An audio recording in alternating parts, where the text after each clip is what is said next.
বাংলাদেশ আনুষ্ঠানিকভাবে শেখ হাসিনার প্রত্যর্পণ চাইছে, কিন্তু কেন ভারত তাকে ফেরত দেবে না তার কারণগুলো এখন আরও স্পষ্ট হচ্ছে। আইসিটি থেকে মৃত্যুদণ্ডের রায় ঘোষণার 5 দিন পর দিল্লির কাছে নোট ভার্বাল পাঠায় ঢাকা।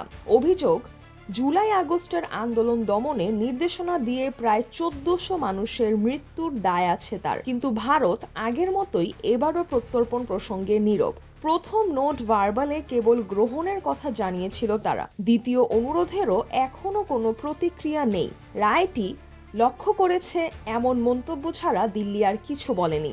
বিশ্লেষকদের মতে বাংলাদেশে অন্তর্বর্তী সরকারের সীমিত ম্যান্ডেটের কারণে ভারত এখনই বড় কোনো সিদ্ধান্তে যেতে চায় না। নির্বাচিত সরকার দায়িত্ব নেওয়ার পরই দিল্লি পরবর্তী পদক্ষেপ ভাববে। ভারতে শেখ হাসিনার প্রতি রাজনৈতিক সমর্থন এখনো শক্ত। ঐতিহাসিক সম্পর্ক, 1971-এর সহযোগিতা, 1975-এর পর আশ্রয় আর দীর্ঘ শাসনামলে ভারতের নিরাপত্তার স্বার্থে তার ভূমিকা তাকে দিল্লির ঘনিষ্ঠ মিত্র বানিয়েছে। এমন বন্ধুকে মৃত্যুদণ্ডের মুখে পাঠানো ভারতের জন্য অত্যন্ত সংবেদনশীল।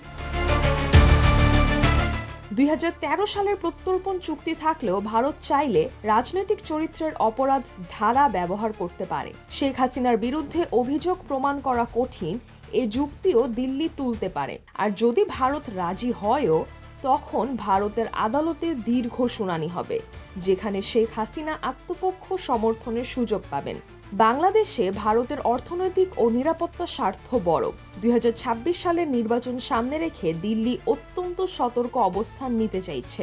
বিশ্লেষকদের ধারণা, ভারত এই মুহূর্তে ধীরে নীরবে সব পক্ষকে নিয়ে কথাবার্তা চালিয়েই এগোবে। সব মিলিয়ে ইঙ্গিত পরিষ্কার।